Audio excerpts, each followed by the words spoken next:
Dr. Alexandros Petrakis walked up 4 flights of stairs this morning to reach his office in Heraklion. He does this every morning. He is 91 years old. He still sees patients 3 days a week. His hearing remains intact. His handshake is firm, and his memory is precise enough to recall medication changes he made in patients 40 years ago. He has never owned a car. He has never needed one. Everything worth going to in this city is within walking distance. And the walk for him is not exercise, it is how the morning begins. He has practiced medicine on the island of Crete for 63 years. When a researcher from the University of Athens visited him in 2019, as part of a follow-up study on Cretan centenarians and near-centenarians, she asked him what he had eaten the previous day. He thought about it the way you think about something unremarkable.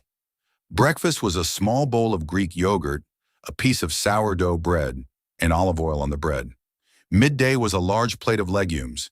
He thought it was chickpeas with horta, dressed with olive oil and lemon, a piece of feta, a small glass of reiki with lunch, which in Crete is something that happens because it has always happened. In the evening, his wife made a soup, something vegetable-based. A glass of wine, he said, maybe two. Bread, some olives. He had been eating like this for as long as he could remember. He had never eaten any other way. He did not know until the researcher explained it to him that what he had described matched the original Cretan dietary pattern documented by the American physiologist Ansel Keys in 1958 with an accuracy that Keys himself, had he been alive to hear it, would have recognized immediately. That 1958 study, the preliminary data collection that would become the 7-country study, is where the story starts. Keys arrived in Crete with a research team and a single question. Why do Cretans, compared to people in Finland, in the United States, in Italy, and Japan, seem to not die of heart disease at anything like the same rates? The data he collected across the next decade showed that Cretans in the late 1950s had the lowest coronary heart disease mortality rate of the 7 countries examined. Not slightly lower, significantly lower. Finnish men in the study had a 10-year coronary heart disease death rate of about 972 per 10,000. Men in Crete had a rate of approximately 38 per 10,000. That gap is not a statistical anomaly. That gap is 25 times lower. Keys spent months on the island trying to figure out what was producing it. Keys had a specific way of working. He did not ask people what they ate. He watched them. He sent research assistants into the villages to observe what was prepared in kitchens, what appeared on tables, what was eaten at the main midday meal, and what was left. He talked to farmers and to the women who cooked for them and to the village doctors. He measured blood cholesterol, electrocardiograms, physical activity, and diet across multiple countries.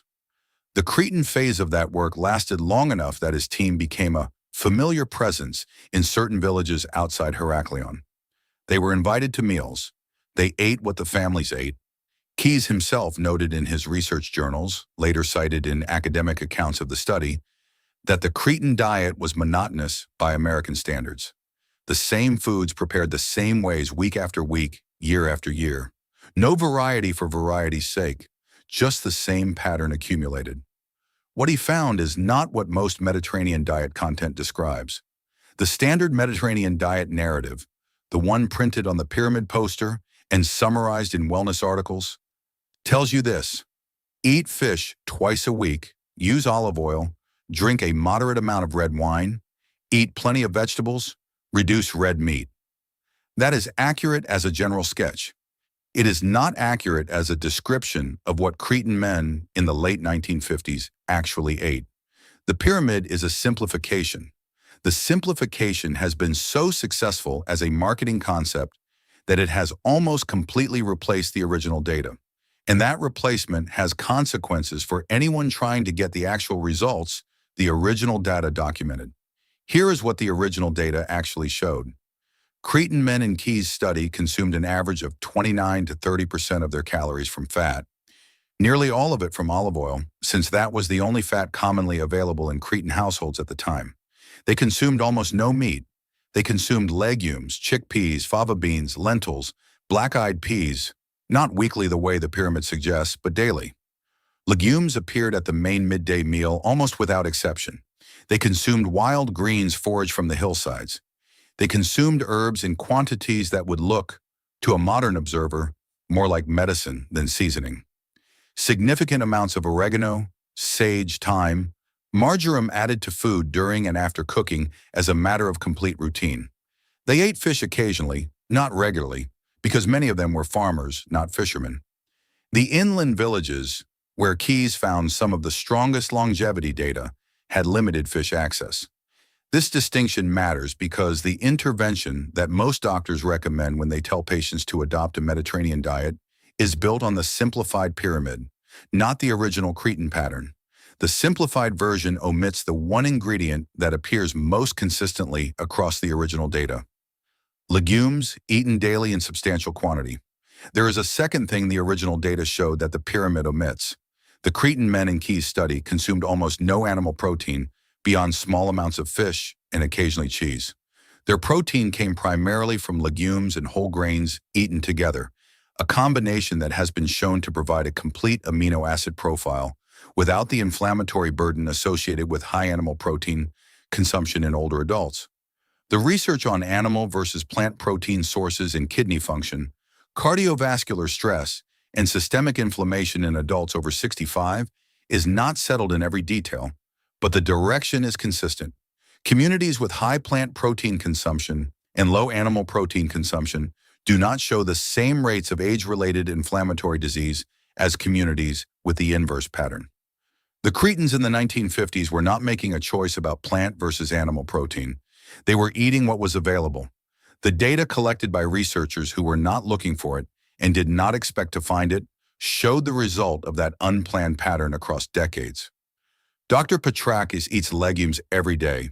He has done so for 91 years, not because he was following a protocol, but because his mother cooked them, because his wife cooks them, because they are inexpensive, available, filling, and taste correct when dressed with olive oil and lemon and eaten warm at the main meal of the day. He told the researcher that he could not picture a day without something from the legume family at lunch. The question confused him a little. Eating chickpeas is not a habit for him any more than breathing is a habit. It is simply what happens at midday. Here is what a cup of cooked chickpeas does that the dietary guidelines have consistently underweighted. Chickpeas contain approximately 14 g of fiber per cup. The American Heart Association recommends 25 to 30 g of fiber daily. Most Americans consume roughly 15 g per day total. A single cup of chickpeas covers more than half the recommended intake in one serving. That fiber is not simple bulk.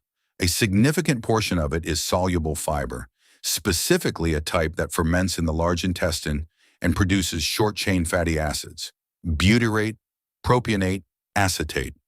Butyrate is the primary fuel source for colonocytes, the cells lining the colon wall. It also crosses into systemic circulation and has measurable anti-inflammatory effects at the metabolic level. The research on butyrate and chronic disease prevention in older adults is ongoing and not yet fully resolved. But the finding that short-chain fatty acid production from legume fiber correlates with reduced systemic inflammation in populations over 65 is consistent across multiple European cohort studies. Dr. Petrakis does not know what butyrate is.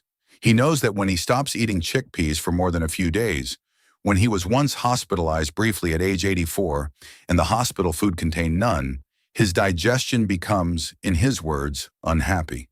He describes this with the same clinical directness he uses with patients: observation, no drama, no conclusion beyond what is observable. Wait, I want to pause here before moving forward because there is a specific number that belongs at this point rather than later. The Nurses' Health Study follow-up, which tracked dietary patterns in women over 20 years, found that replacing one daily serving of red or processed meat with one serving of legumes was associated with a 17% reduction in all-cause mortality over the study period. 17%, one substitution, not a diet overhaul, not a supplement protocol. A cup of lentils where a portion of meat used to be. That is the scale of effect the original data was finding in Crete expressed in a modern study population. Keep that number somewhere in mind. We will return to why it may actually be conservative. The first practice from the original Cretan pattern: eat legumes at your main meal every day. 1 cup of cooked chickpeas, lentils, black-eyed peas, white beans, or fava beans, prepared simply, boiled until tender, dressed generously with extra virgin olive oil, lemon juice, and salt. Add onion if you like. Add a handful of spinach or dark greens. Dr. Petrakis's wife adds 1 whole dried chili pepper to the pot, something that has been in her family's recipe for 3 generations, and that no nutritional researcher has ever asked about specifically. The point is not the recipe.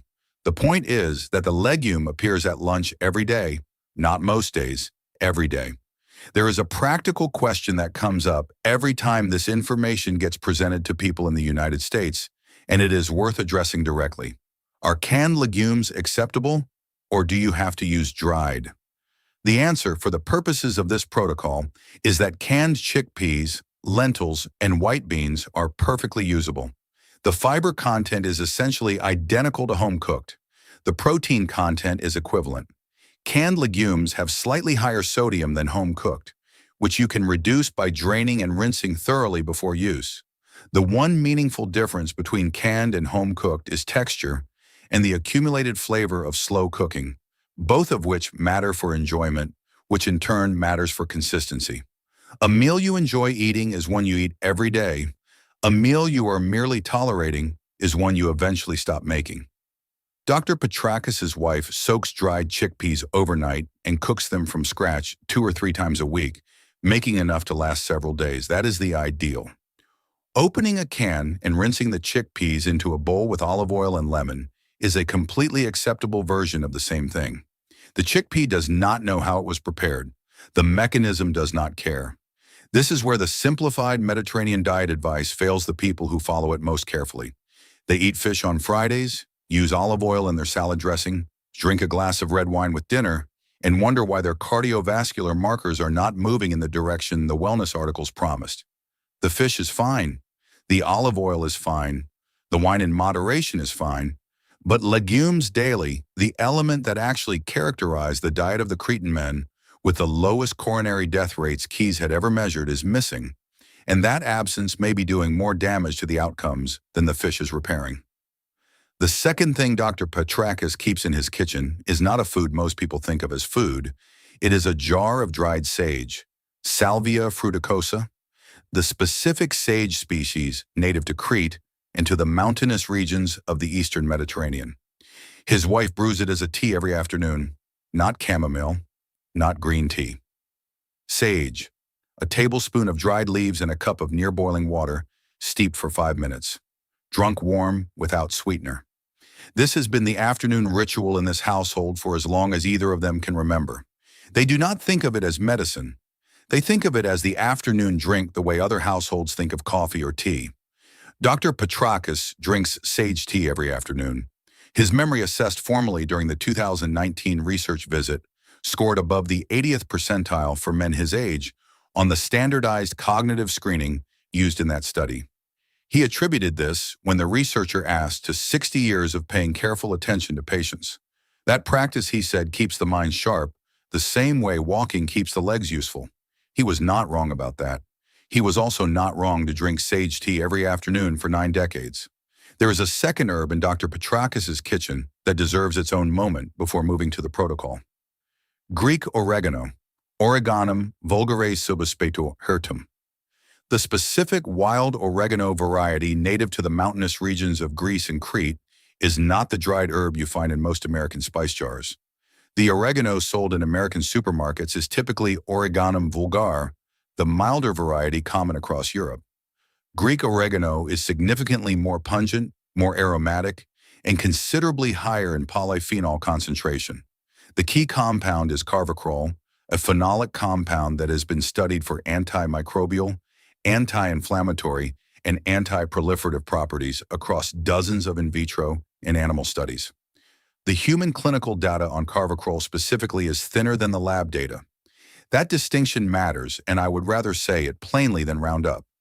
What is clear is that Greek oregano, used in the quantities that Cretan cooks use it, not a pinch, not a garnish, but a full tablespoon per pot, delivers a polyphenol dose that is not replicated by the same visual quantity of the milder Western European variety. The flavor difference you notice when you taste the two side by side is a reliable proxy for the bioactive compound difference. More intense flavor in this case is more of the thing that matters. Dr. Petrakis' wife uses so much oregano in the chickpea pot that the kitchen smells like a hillside above Heraklion on a warm afternoon. That amount is the amount, not a pinch, a fistful. Tier 2 protocol. Make sage tea, not sage supplements, not sage extract capsules, dried sage leaves. Salvia officinalis is available in the spice aisle of any grocery store, though the quality and freshness vary considerably. Steeped in near boiling water for 5 minutes, 1 TBSP of dried leaves per cup. Drink it in the afternoon, which is when the Cretan tradition places it, and which is also, not incidentally, when cognitive fatigue tends to peak in adults over 60. The preparation takes 4 minutes. The cost is negligible. One more thing about the sage, the research does not say it reverses cognitive decline that has already progressed significantly. It does not say that. It says, in healthy adults without diagnosed cognitive impairment, regular sage consumption at dietary amounts improves performance on tests of memory, attention, and cognitive speed. The population most likely to benefit is people who have not yet experienced significant decline, which means the time to begin is not when the problem becomes apparent. The time to begin is now, while the system you're trying to support is still largely intact. Now, the third element is the one that modern dietary science has the most difficulty measuring, and the one that Dr. Petrakis describes most readily when the conversation moves away from specific foods. He calls it the table, not the food on it, the table itself. What he means is this. In his household, the main meal happens at midday, slowly, at a table with his wife. Not in front of a screen, not standing at the counter, not squeezed into 25 minutes between two other obligations. The meal takes approximately 90 minutes. This has been true for 60 years of marriage. The food changes with the season. The pace of the meal does not change. The research on eating speed and metabolic health in adults over 60 is more definitive than most people expect. A large study from Hiroshima University, following nearly 100 adults across an extended period, found that fast eaters were significantly more likely to develop metabolic syndrome, the cluster of conditions including elevated blood sugar, high triglycerides, excess abdominal fat, and elevated blood pressure compared to slow eaters. The effect held after controlling for calorie intake.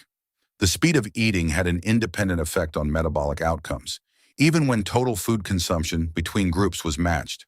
The mechanism is the satiety signal timing problem that appears across all the Blue Zone and longevity community dietary data. The signal that tells your body it has consumed sufficient food, leptin, ghrelin, cholecystokinin, takes approximately 20 minutes to arrive after food is first ingested. If you eat your entire meal in 12 minutes, which is the average American lunch duration, the satiety signal arrives after the meal is already over. If you eat for 90 minutes, the signal arrives in the middle of the meal, and you stop when your body's actually signaling fullness rather than discovering it retroactively. Dr. Petrakis does not eat for 90 minutes because he read a study about satiety hormones. He eats for 90 minutes because the meal is also the time he spends with his wife. The food and the conversation are the same event. You cannot rush one without rushing the other, and he has never wanted to rush either. The metabolic benefit is a consequence of the social structure. The social structure did not exist to produce metabolic benefits. It existed because food in Cretan culture is not refueling. It is the main event of the day. Refueling is a metaphor from a culture that treats meals as interruptions. Cretan culture treats the midday meal as the point around which the rest of the day organizes itself, and the pace of eating reflects that value with complete consistency. And here is where it gets interesting, because the research on social eating and health outcomes in older adults independently supports what the eating pace data shows. A comprehensive review of studies on solitary versus social eating in adults over 65 found that eating meals with others was associated with higher dietary diversity, better nutritional status, and significantly lower rates of depression and social isolation, independent of the food consumed. The mechanism is not entirely clear. What is clear is that the thing the Cretan midday meal delivers, social contact, time, no urgency, cannot be separated cleanly from the nutritional pattern surrounding it. The legumes and the sage tea and the olive oil are doing their work in a body whose nervous system is at midday in a state of social ease, rather than isolated urgency. That context is not decorative. The cortisol levels in a person eating alone quickly while reading something distressing on a screen are not the same as the cortisol levels in Dr. Petrakis eating chickpeas with his wife of 60 years. The food lands in a different physiological environment. The specific cortisol data is worth naming. A study by Saxby and Rapetti at UCLA, measuring cortisol rhythms in dual-income families across a full day, found that cortisol, the primary stress hormone, spiked during isolated eating at a desk and declined during shared meals taken without screens or competing tasks. The decline was not dramatic.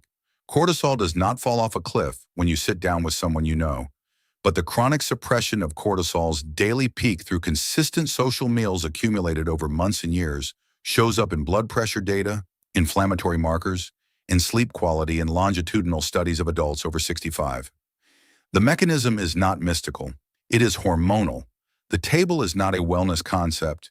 It is a cortisol intervention that also happens to taste like chickpeas and smell like oregano and end with a cup of sage tea. Tier 3 protocol: eat one meal a week at a table with another person without a screen visible, without a clock you are watching. Not every meal, one meal. For that one meal, the goal is to still be seated 45 minutes after you sat down. You do not need to eat more food. You do not need to plan an agenda. Dr. Petrakis' wife says they talk about the same things they have always talked about: the neighborhood, the patients, the weather, what is good at the market this week. Nothing significant by any objective measure, everything ordinary. The significant thing is the uninterrupted time. That is where the metabolic benefit lives and where the relationship lives and where, in a way that is difficult to quantify, but that the longevity data keeps pointing toward, a particular quality of day is assembled that no supplement protocol has ever been shown to replicate. Here is what a system looks like when these three things work together. Dr. Petrakis eats legumes daily. That is the fiber foundation, the butyrate production, the plant protein pattern that the vascular data keeps linking to reduced coronary risk. He drinks sage tea every afternoon. That is the consistent cholinergic support, the daily polyphenol input, the afternoon ritual that marks the shift from the active portion of the day to the slower portion. He eats his main meal slowly at a table with his wife. That is the satiety regulation, the cortisol management that the pace of social eating produces, and the social connection that the longevity research shows predicts health outcomes in older adults more reliably than any single dietary intervention measured in isolation. None of these three things require significant money. Legumes are among the cheapest calories available in any grocery store. Dried sage costs almost nothing for a month of daily use. The slow midday meal requires no purchase whatsoever. It requires permission, the harder thing to acquire in a culture that treats eating speed as a virtue and the meal as a logistical interruption to be minimized. Dr. Petrakis, as a physician who has practiced in Crete for 6 decades, has watched the dietary pattern of his community change. He started practicing in the early 1960s. The Cretan of his early career ate the way the 7 countries study documented. The Cretan of his later career does not. Supermarkets arrived. Processed food became available. Olive oil became expensive relative to cheaper vegetable oils. Legumes fell out of daily use in younger households. They became something associated with poverty, with the old country, with grandmothers who did not know any better. Dr. Petrakis watched this happen in the families he treated across the 1970s and 1980s. He also watched the cardiovascular data in those families begin to change. Not dramatically, not suddenly, gradually, the way a river changes course. The patients of his later career present differently than the patients of his early career. They present younger, with conditions he rarely saw in that age group when he started. He makes this observation without editorial. He is not arguing for a return to the 1950s. He is reporting what he has observed across 6 decades of practice in the same place with the same population, watching the same families across generations. That kind of longitudinal clinical observation does not produce the precision of a randomized controlled trial, but it produces something that randomized controlled trials cannot. The long view. What a pattern looks like over 60 years. What changes when the pattern changes? The uncomfortable finding from the 7-country study, the one Keys spent years arguing about, the one the food industry spent considerable resources contesting, is that the communities with the lowest chronic disease burden were not the richest communities.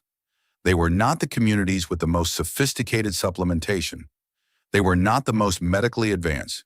They were the communities where food was still treated as the main event of the day, eaten slowly from ingredients that came from the ground without much processing between origin and pot. Dr. Petrakis has never optimized his diet. He has never tracked a macronutrient. He has never purchased a supplement. When the researcher asked him if he had any advice for people his age who wanted to live as long as he had, he was quiet for a moment. Then he said, "Eat your chickpeas, drink your sage tea, sit at the table." She asked whether that was really all. He said it was all he had ever done, and he was 91 and still seeing patients, so he had no reason to change the experiment. One final observation from Dr. Petrakis that the researcher from Athens included in her field notes, and that did not make it into the published paper because it was not quantifiable. She asked him whether he ever got tired of eating the same foods every day. He looked at her with what she described as genuine puzzlement. He said he had never considered the question. He said that asking whether he got tired of chickpeas was like asking whether he got tired of the view from his window. It was not variety he was looking for. The view was good. The chickpeas were good. Repetition for him was not monotony. It was continuity. The same good thing. Trusted, reliable, present. He thought this was obvious. She wrote it down anyway because in her career studying longevity communities, she had heard this sentiment in various forms from almost every person over 90 who had agreed to speak with her. The centenarians are not bored by their food. They are sustained by it. The variety as virtue narrative, the idea that rotating foods and seeking novelty is a marker of a sophisticated diet, does not appear in the communities with the most impressive longevity data. What appears instead is trust. These are my foods. This is how I eat. This is what my body expects at midday. That expectation fulfilled reliably every day is itself a kind of metabolic signal. The body that knows what is coming can prepare for it. The body that is always guessing has to spend resources on uncertainty that the Cretan body did not. Tomorrow's lunch. Cook a cup of legumes or open a can of chickpeas. Drain them, dress them with olive oil and lemon. Eat them sitting down. That is the first step in the direction of a 91-year-old man who walks 4 flights of stairs to see his patients in the morning. If this story of Dr. Petrakis and the hidden wisdom of the Cretan table has changed how you think about the simple ingredients in your pantry, please subscribe and like this video. We are uncovering the historical truths and lifestyle secrets that have been overlooked for far too long. Let's cultivate a healthier future together. Our next exploration into the world's greatest longevity treasures will be opening soon.